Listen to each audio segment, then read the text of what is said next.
There was one comment on my YouTube page that had said, what about Nesner and Thibodeau? Why were Thibodeau and Gary Nesner there? There are so many falsities. The reason why they were there is because they wrote books. Thibodeau was a survivor. He wrote a book. Nesner wrote a book. And so that's the main primary source documents that we have with what happened at Waco. The author of the comment also mentioned the tear gas connection about how they ignited and lighted on fire and how that it had happened several times. It had happened 5 times previously. There's a standoff. They threw in tear gas catches on fire, and then the house burns. So it had happened beforehand. So even if the FBI could just play coy and like, well, we put just tear gas in, we didn't do anything else. You're telling me none of them fired a shot? Nobody fired any kind of shots? And then a whole bunch of them had shots in them. So were they mercy killings? Were they FBI? The series actually didn't conclude with that. They did conclude that essentially it was the FBI that started the fire because of the tear gas. They put the tear gas in, and then they killed them kids. They went right into the vault, and then they gassed the shit out of those kids, just like Adolf Hitler. Just like Adolf Hitler. And these are the Nazis, right? These are the Nazis we're supposed to give all of our weapons to. So, who started the fight? The first 2 things I want to mention is Koresh is not perfect. Koresh is actually very imperfect. But you're telling me that all 100 of those people are evil and pieces of shit? I call bullshit. I think that these Christians are the opposite. These are the peaceful Christians that actually listened to Jesus, and they were being compliant and obedient to their massa, to their God. So for the vast majority of the Branch Davidians, they were as harmless as an ant. So the 2 things I want to mention was who started the fight? Who started the fight? If one person is just reading a book and then all of a sudden you had 15 people that's beat the shit out of that person reading a book, not harming anybody, well, it's illegal. You're not allowed to have that book. You better give it up or we're going to use violence and we're going to, beat the shit out of you and murder you. We're going to kill you.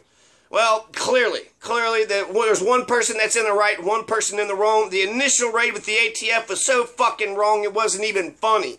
They're bad. They had bad intelligence. They had bad information, but they didn't give a shit. They're Iraqi, right? There are going to be some motherfucking Rambo motherfuckers. We're going to take down these damn Christians. We don't care. If they were going after David, David went around jogging. And he went to the store and shit, so you could have captured him. You could have knocked on his door and said, here's what's going on, and then just arrested him right then and there. He comes out with his hands up. He had no guns, maybe something on his side, but he didn't have any weapons. But just a 70-mile convoy or 70-vehicle convoy, the 600 agents, 3 helicopters. What the fuck are you all doing? What happened, the simplest explanation is true. They were stockpiling weapons, and it scared somebody. Holy shit, they're buying all these legal weapons. We got to do something. And I don't know if it's ATF, if it's the FBI. I don't know if it's Bill Clinton. I don't know if it's Janet Reno. And then actually I want to get to the names of these guys because why do we ignore these names? Nobody ever talks about these names. Stephen E. Higgins. So Stephen E. Higgins was the person that led the ATF raid in Waco. He was the director, the chief director. Did Stephen Higgins go with him? I'm not for sure. I would think he would have, but I'm not for sure. That's the best name I could find, and there's no pictures of Stephen E. Higgins. And then there's Mitch Decker, the guy who was the FBI agent, always pushing for more militarism, more, violence, put more pressure on them.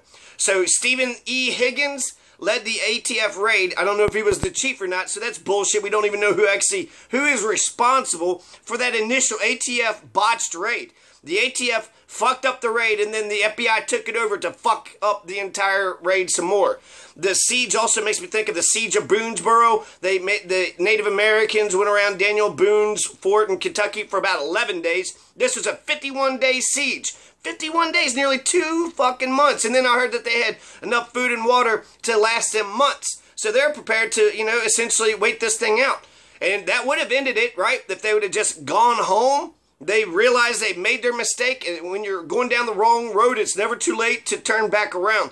But not the Nazi government, not the armies of Babylon. The armies of Babylon is going to come into your house, and they're going to kill your children. That's what they're going to do. And that's, You can say whatever you want to say, but that's what the fuck happened. That's what the fuck happened. Say, David's a bad guy, but you're telling me Stephen E. Higgins is a great guy? Yeah, right. Stephen E. Higgins is, most of the police officers, they have higher abuses of drugs. They have higher criminal rates. So they're more likely to beat their wives. They're more likely to beat their kids. They're more likely to shoot and kill somebody.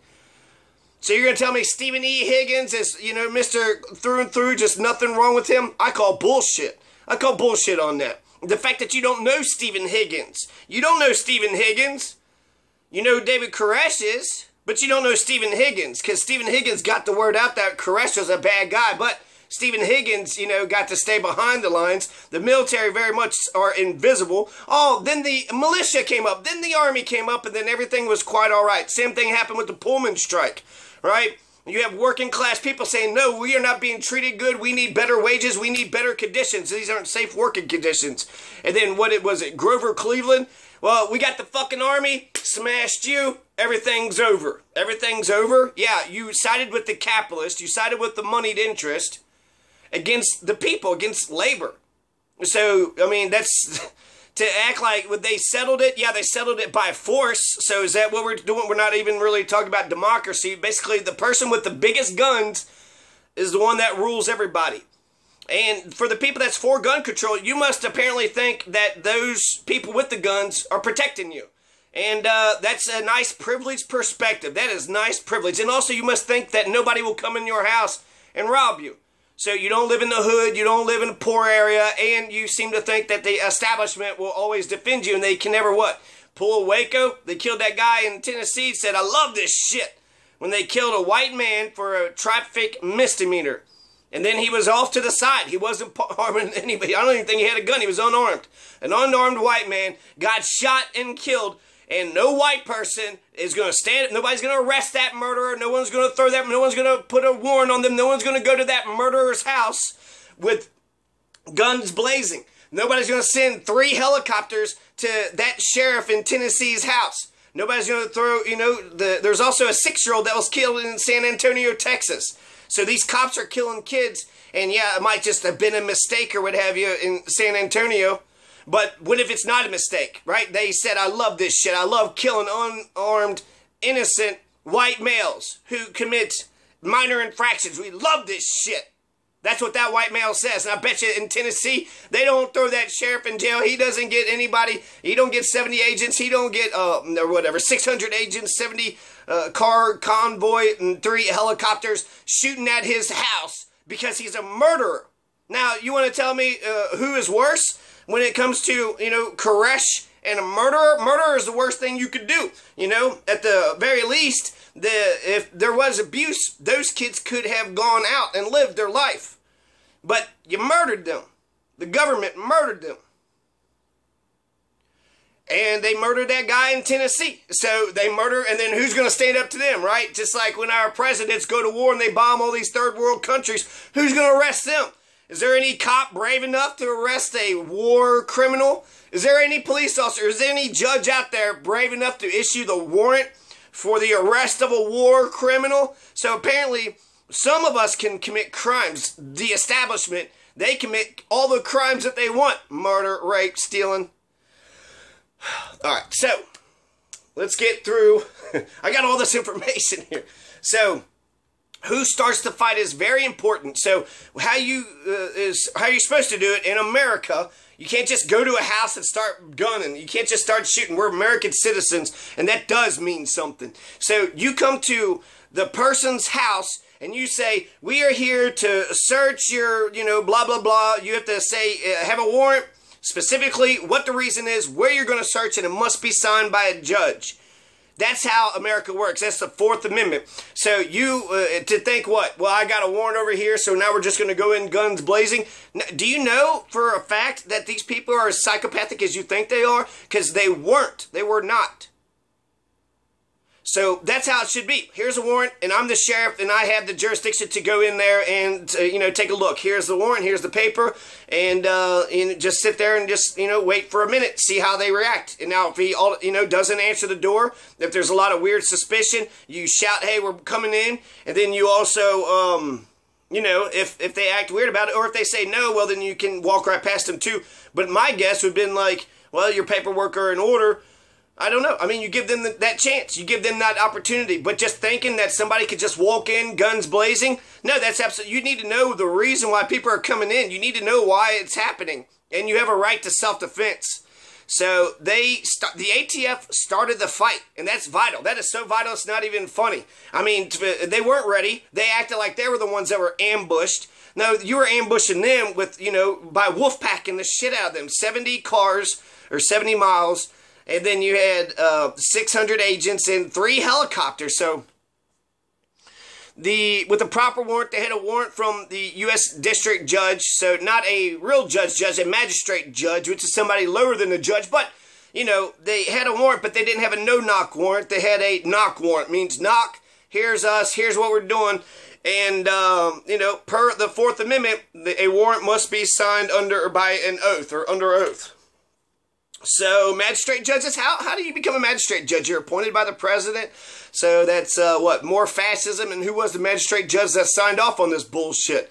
We don't even get his name, right? The government and the police, the establishment, they're all invisible. It's like this thing just happened by itself. Who did it? Stephen Higgins did it. That's who did it. But you don't know Stephen Higgins. And Stephen Higgins could have been just as bad, or if not worse, right? Stephen Higgins led a raid where 5 people, they said 5 people. But I bet you with all those gunshots in that thin little building, I don't know. I feel like there probably were more. You know, they said that those kids and those women, they had bullet holes in them. So perhaps that's where the bullet holes came from them at the end. So they said they had bullet holes at the end. So perhaps they had bullet holes coming from the beginning. Maybe that's where they, you know, all those kids had got shot from the first volley of the ATF. That firefight would last for 3 hours. And then eventually they, you know, call a ceasefire.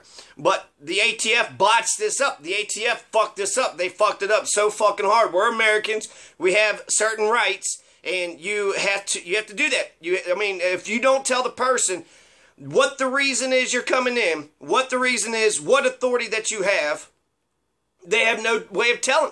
They have no way of telling what the hell is going on. And then if you look at the complaint, they're all over the place. First, he's, you know, after methamphetamines, the alcohol, tobacco, firearms, they don't have anything to do with children. They have to do with alcohol, tobacco, and firearms. So they said, well, they had firearms, illegal firearms. They didn't have any proof of it, but they did have proof that they were stockpiling, and they bought a grenade. And oh my God, we're scared that these legal people are buying legal weapons. And they're a Christian cult, and what the hell's going on in here? We got to, you know, go and invade them. So, Stephen Higgins. You don't know Stephen Higgins, and there's a reason why you don't know Stephen Higgins. Because if you knew Stephen Higgins, you would probably find out he's not a likable guy. He's a piece of shit that murdered children. He went in there, started this siege that eventually kills 25 kids. 25 kids is worse than 17 kids. And yet, they're, you know, because they're Christians, the left wants to pretend like they're nothing. I disagree. I think that, you know, being Christians does make you brainwashed, but it doesn't make you a bad person. If you're going to be bad or good, whether you got religion or not. And so I think that these were very peaceful and, you know, just docile, almost pretty much just completely harmless Christians. So that's the first part. Who started the fight? The ATF started the fight. That's all I need to know for the rest of the bullshit. So they want to put psychological terrorism. They want to do killing rabbits, right? Having sounds of killing rabbits over the loudspeakers. They were also singing Jingle Bell Rock over the loudspeakers.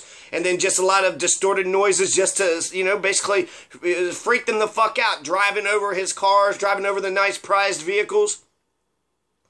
So they just keep escalating this thing. Just more violence, more pressure, more guns, more fascism. Right? That's all we need, more fascism. Then the other main point is murdering the children. I mean, if you're to assume he's the worst guy, and he's not the worst. I'll tell you about the reports that I have read. And he married a 14-year-old, so his main wife, the HBIC, was married at 14-year-old, so he's a Roy Moore. He's a Roy Moore. And then there was a 10-year-old that had said that he was next to her and that he was touching on her, but then she was wincing and then he left. So there was molesting. right? There was molesting of a 10-year-old, and then there was, he married the 14-year-old, and then there was the the abuse, the physical abuse. The TV show made it sound like Who Wants a Licking, and then they went and got ice cream, so they were lenient. But there was one time, one lady who actually got out of the compound and said that she was spanking her baby so much that eventually the butt was bloody. And she said she regretted, she absolutely hated herself for, you know, basically spanking a baby. If they were crying, shut that baby up and then make it sure it's quiet. And spanking a baby, babies cry to let you know what the hell is going on. If you silence that cry, how else can they communicate? So that's, you know, those are the 3 reports that I've heard, and I think they should be heard, right? That's a complaint. Now let due process look at the evidence, see what happens. Now, murdering the children. So let's assume all those things are true. He married a 14-year-old, so his, you know, most loyal, the head, the top woman that was in that compound started, you know, was his wife at 14. I don't think she was 14 at the time of the siege. And then he molested the 10-year-old. Okay, you molested a 10-year-old. That's, you know, that's a crime. That's something you could remove David Koresh for. And then the abuse. I am just as appalled by the molesting, the sexual assault, as I am by the physical assault. It seems like, you could hit a body in anger. That's acceptable behavior. But if both are appalling, both are assaults, and both are bullshit.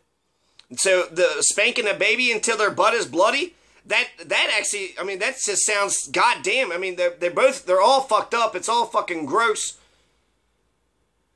But, you know, those are the 3 reports. So there are, you know, some reports that says that David Koresh was not this fucking God or messenger of God or what have you.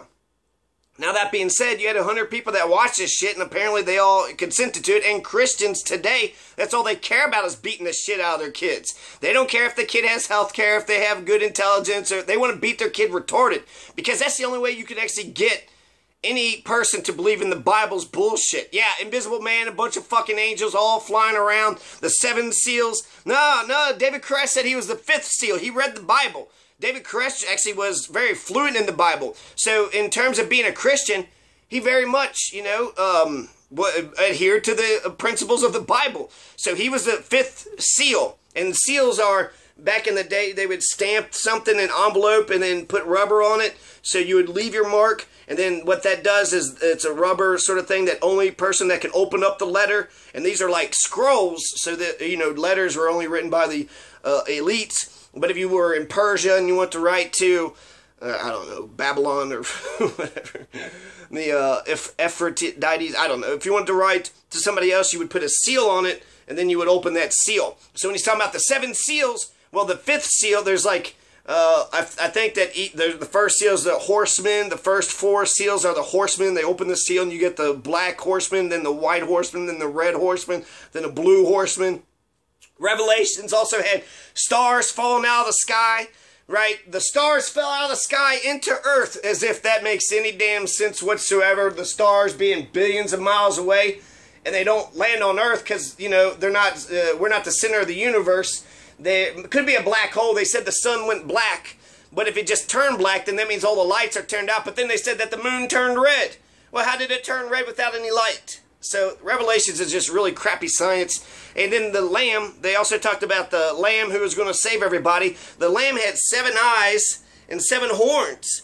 And so, and then a lot of people say that the Revelation shouldn't even be part of the canon, but it is a hell of a story. I mean, there's a lot of imagery there, and then the angels of God is going to come down and then fight the demons, and there's going to be the Lamb that fights, and then they're going to have a bloody war, and then eventually after the bloody war, Jesus is going to take all the good ones to heaven, and then everybody else, I guess, is going to burn in hell. So, I mean, that's just, that's Christianity. That's Christianity. Right? Why are we doing this shit in Israel? Christianity. Why do we beat the shit out of kids? Why do we have the KKK? That's good Christians, right? You go around lynching people, just like Jesus would have done. You go around lynching people. So, those are the 2 main points. Who started the fight? The ATF.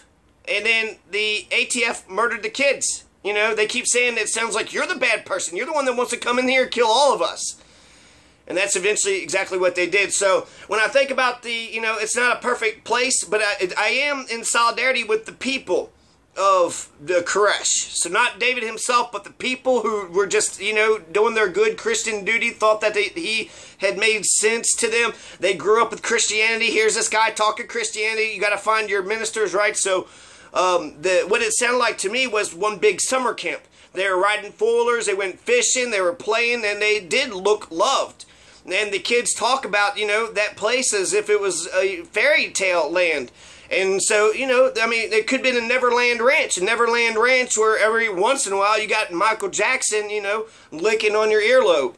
So that's, that's fucked up. So that's enough to say that's bullshit and fuck all that. But I am saying that in general, it seems like, when they talk about it all lovingly and so you have all this freedom, now versus what? Living in the city and not having, a four-wheeler, not being able to go fish, and just, being worried about whether or not you're going to get robbed as soon as you walk out the door. Yeah, that sounds much better than, but, I guess I don't get abused.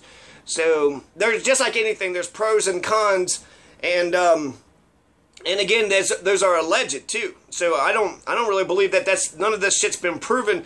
That 10-year-old girl did say that, and then that one mother said that's what she did to the kid. So, I don't know if that's what Koresha did it. She did that. So the mother had actually beat the kid until the butt was bloody. So she should be the one who goes into jail. Now for the 10-year-old, that would make Koresha Chomo, and fuck a Chomo. Fuck a Chomo. So they didn't deserve that type of shit. If Koresh could have, maintained this camp and kept his fucking hands to himself. So, yeah, those are the two main points I want to make. Here I want to read this sort of, I don't believe the 100 folks were bad folks, and the 25 kids who were killed. So the kids are getting molested, and they're getting abused, and we need to go save them by murdering them all? That's fucked up. In a way, I feel like I wanted to be saved. I grew up in a violent household, and nobody saved me. But if there would have been, the government would have came, and instead of rescuing me, they would have shot everybody and killed everybody, not just me, but all my siblings and all my friends and all my family. How would you have helped me? That sounds sick, and it sounds sick about the propaganda that's been put out. Remember, this is Monica Lewinsky. These are the Clintons. So when Monica Lewinsky, they gaslighted the shit out of them. Monica Lewinsky and Bill Clinton, they did what Monica said they did. Not what Bill and Hillary said, what Monica said. But they gaslight her, they blew her, out of the water and made her look like like she was stupid, like she was a predator or an opportunist. And so they flipped it around. They gaslighted, the people. So, and it's the government. So everything that they said, I can't read a word of the government when it comes to this case because they just got so much shit in there that you could just feel the hatred that they have for these people that they murdered. Just like, it feels like the hatred that the Sand Creek Massacre oppressors would have. Oh, those damn Native Americans, they're always them savages, them horrible savages, always with their cannibals. They're cannibals, are they? No, I don't know. I hate them so much, so I want you to hate them, so I'm going to say whatever the fuck it is I need to say in order to there was no methamphetamines. That was another thing. So that was a huge thing. They needed to get the DEA and the War on Drugs machine in there. There was no meth. So there's an obvious, flat-out lie. And that's what it feels like to me, that the government is just throwing anything on Koresh to make him stick, right? Oh, well, it's not, no, it's not the methamphetamines, it was the guns. Oh, no, it's not the guns, it's the child abuse. No, it's not the child abuse, it's, what? What else could you come up with next? So, from the time the standoff at the Branch Davidian compound began, it's a compound, it's just a big house, right? And began February 28th, 1993. The principal headquarters responsibility in Washington for planning and decision-making lay with the Terrorism and Violent Crimes section of the Justice Department's Criminal Division, TVCS, CRM, and the Violent Crimes and Major Offenders section, VCMOS, of the FBI's Criminal Investigation Division, CID. As the chief of the TVCS/CRM, James S. Reynolds was substantially involved, as were both Deputy Chief Mary Incontro and Section Attorney John Lancaster. John C. Keeney was the acting Assistant Attorney General for the Criminal Division during the crisis, and the Deputy Assistant Attorney General DAAG Mark Richard oversaw the activities of TVCS CRM. AG Reno relied a great deal on DAAG Richard During the latter days of the crisis, the primary headquarters responsible for the decision-making throughout the crisis at the FBI lay with Director Sessions, Deputy Director Clark, and Associate Deputy Director Gow, G-O-W. That's why they stay invisible. Oh, yeah, no, it was the TVCS peoples. Yeah, the violent terrorism and violent crime section. And then the CRM's, Crimes and Major Offenders section. And then there was the Criminal Investigation Division. And then there was the person over there. Sounds like a bunch of fucking bureaucrats that can't find the difference between an ass and a hole in the wall. And then, you know, that's how they get away with their shit. Oh, it wasn't me, it was JoJo. No, it was old Beaner. Beaner did it. Old JoJo Beaner. Beaner and JoJo. Beaner. That's a nickname, okay? So, that's who did it. That's who did it, right? Just old JoJo. So, one more thing. Last thing, it's weird that if you're a man in that compound, because there's 30 women, 25 children, so that's 55. I mean, there's like 20 to 30 men that was at this compound. And David Koresh was a polygamist, and everybody had to be celibate. Everybody had to be celibate at the compound. At the, you know, resort, whatever you want to say, the summer camp, the Christian Wonderland, the Christian Neverland Ranch. So it was weird that men would let David fuck their wives. They're not real men, they're being pussy-ass fucking Christians, right? Okay, whatever you say, God, if you want my wife, go ahead and take my wife. And so that's what Christianity does. It basically beats you down and makes you dumb-ass obedient, you know, nobody. And now your wife is being taken away from you. So David Koresh is sitting there fucking all the wives.